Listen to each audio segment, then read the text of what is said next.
Hi everybody, this is Dino Chris from Prehistoric Facts. Sorry I had to get this episode in late, but it's because I had a lot of things that was going on over the weekend. That's why I wasn't able to get the episode done in time. But this is a special episode about a very well-known dinosaur recently, and it is called Dakotaraptor. And Dakotaraptor, its name means Dakota thief. Given the name, a Dakotaraptor, it was found in South Dakota in the Hell Creek Formation, and lived around 67 to 66 million years ago. And its length is 5.5 meters, or otherwise 18 feet long, and probably would have gotten close to 500 pounds, and would have actually been at a height closer to 6 feet tall. And so it's nearly the same height and length as Utahraptor, but not as heavy or long as Utahraptor.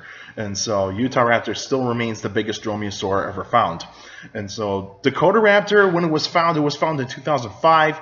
It was actually put into a collection, and so it was never really put out into paper for a really long time. It didn't take until 2015, 10 years later, to actually get this to get the paper fully published. And so that's when Dakotaraptor actually became the new species of dromaeosaur to live around the Hell Creek Formation in that particular time. So it lived around the same time as Triceratops, Edmontosaurus, Ankylosaurus, and even Tyrannosaurus rex. And so you actually have a multitude of animals living around that particular time. And so Dakotaraptor would actually be kind of like the arch nemesis to Tyrannosaurus rex. But even though Tyrannosaurus rex will still outgun Dakotaraptor in many, many ways, basically due to size and also power, and so forth. And Dakotaraptor, when it was found, there was only probably, like, say, a 30 to 40% complete skeleton, so not very much.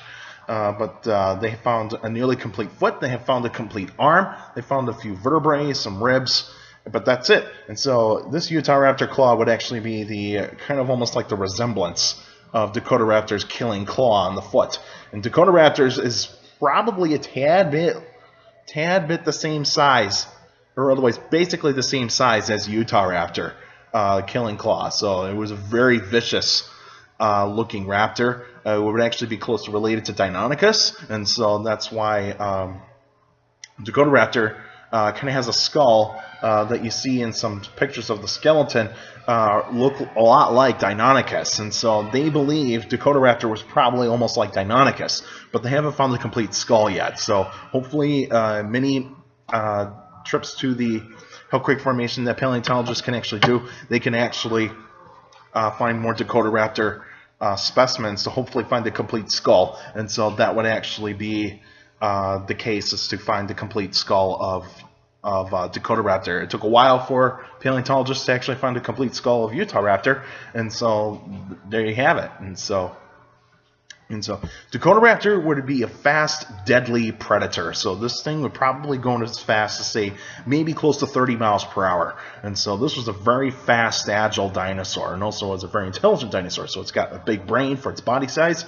Like all dromaeosaurs, it had a very big brain for its body size, so very intelligent dinosaurs. It can hunt in packs, probably in a small pack, not really a large pack. They probably wouldn't have 10 individuals be in the pack. There probably might be upwards of maybe 5 to 6 individuals in a pack. And so that's probably the best way for Dakotaraptor to actually hunt in a group.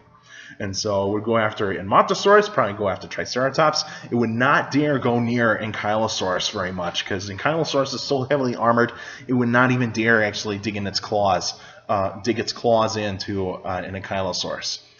But even though, since that Tyrannosaurus rex was around, Tyrannosaurus rex might have actually stealed kills from Dakotaraptor when necessary. If the Dakotaraptor has killed a type of prey like Edmontosaurus or Triceratops near the same vicinity as a Tyrannosaurus rex, probably, like, say, a mile, like maybe like 2 to 3 miles away from a Tyrannosaurus rex. But a Tyrannosaurus rex could be able to smell the kill, get there as quickly as it could, and scare off the Dakotaraptors. And so, but even though Tyrannosaurus rex is an opportunistic predator, Dakotaraptor would be the same way.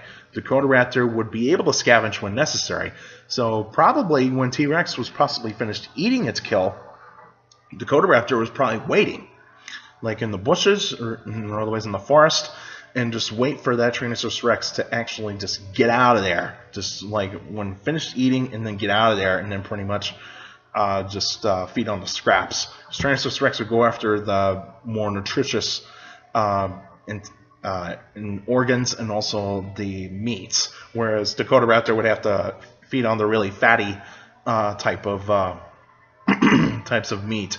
And so that would actually be the cases there for Dakotaraptor scavenging on Tyrannosaurus Rex kills.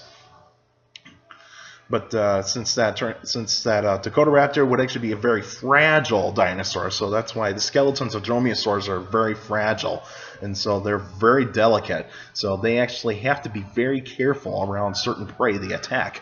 But an individual Dakotaraptor, if it did not live in a pack, a single Dakotaraptor would actually be able to tackle small prey, probably like, say, hatchlings of some dinosaurs. Probably go after young Tyrannosaurus Rex if it had to. It would actually go after young Triceratops. It would actually go after young Edmontosaurus and possibly young Ankylosaurus.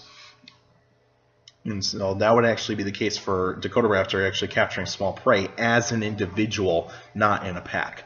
But of course, the extinction of Dakotaraptor would be that cataclysmic event, the KPG extinction. And so that's where you actually have that giant asteroid hit the Gulf of Mexico, creating all this massive amount of events. You know, you got like the shock waves, the tsunamis, and also the blast front, where you actually have all the debris go up in the atmosphere and then come raining back down. And so that's probably what happened there. And earthquakes that are probably magnitude 10 or higher, those would actually be the case for Dakotaraptor going extinct. Dakotaraptor would actually have feathers, because they have found evidence that it did have feathers. There's those little pits in the arm bones and that complete arm where feathers were attached. And so that is going to be pretty cool, is that Dakotaraptor almost looked like a bird, and so probably acted more like a raptorial bird, like an eagle or a falcon. And so that's why you have Dakotaraptor being more like a bird. And so all dromaeosaurs have feathers, and so that is really, really cool. And since Dakotaraptor would actually be considered like the Jurassic Park velociraptors, it was more likely Deinonychus being the actual Jurassic Park velociraptor, since velociraptor is only the size of a turkey.